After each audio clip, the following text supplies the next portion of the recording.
Throughout the life of a software company, there are various stages that an organisation will go through. Sometimes companies struggle to break through to that next stage, and there's a number of reasons for that. What we've done on the diagram that I've got behind me is to identify some of those stages, or all of those stages, but some of the factors that are involved in breaking through and get through to the next stage. This has been based upon years of experience within this sector and getting feedback from a number of our clients.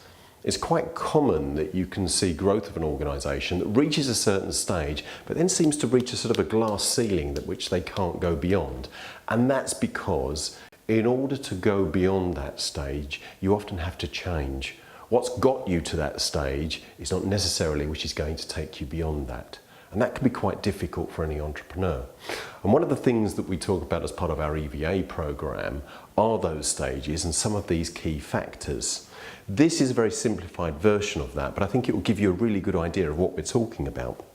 So at the bottom section here, this is the start of the entrepreneur's journey. This is what we call at the seed stage. This is when they're getting the ideas together. They're looking at what is the problem that we are creating a solution to solve, which is the niche in which we're focusing, and really getting to understand their needs. The next stage is actually when they're starting to bring that business together, and they're looking to create their own competitive space. So it's looking at the industry, looking at the potential competitors, and seeing where that business will sit and how you differentiate yourself. Unique differentiation is very, very important. You don't want to be going up against a number of bigger competitors with more resources and effectively just being a watered down version of them. You need to be able to find your niche in which you can operate and on which you can compete very effectively. Then you need to be able to establish what your go-to-market strategy is.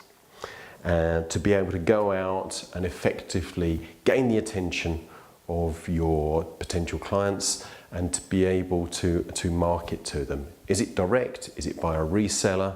Is it a combination of the two? And how will you be able to communicate to that market? Next stage is where you see a lot of businesses, actually the majority of businesses that you see in the software sector are typically below 3 million. In the small medium enterprise section is massive compared with the much larger corporates. Although in the media you tend to see much more information obviously about the larger corporations. That's when you're looking to establish for the next stage is some consistent processes.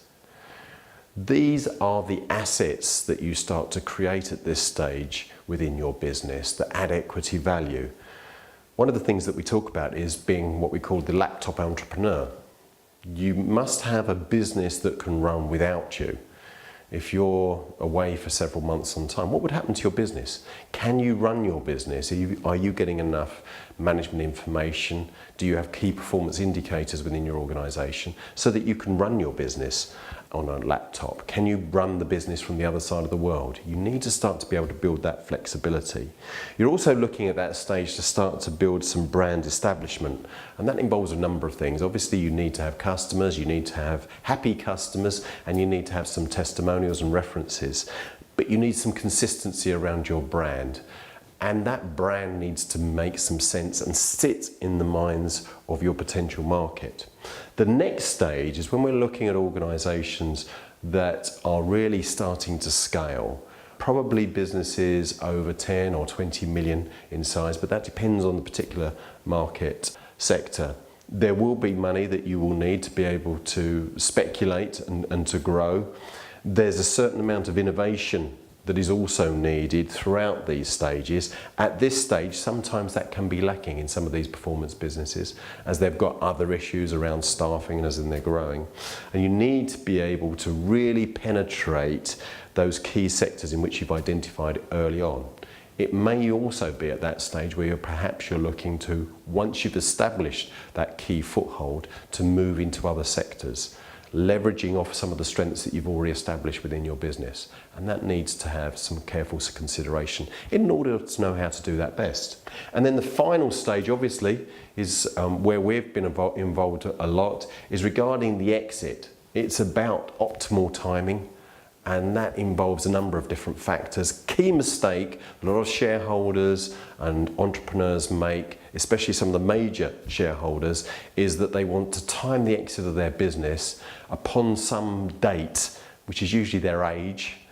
Sometimes it's the business model, sometimes it's a particular development of their software, and that doesn't always work very well because you need to be looking outside into the market and what's happening.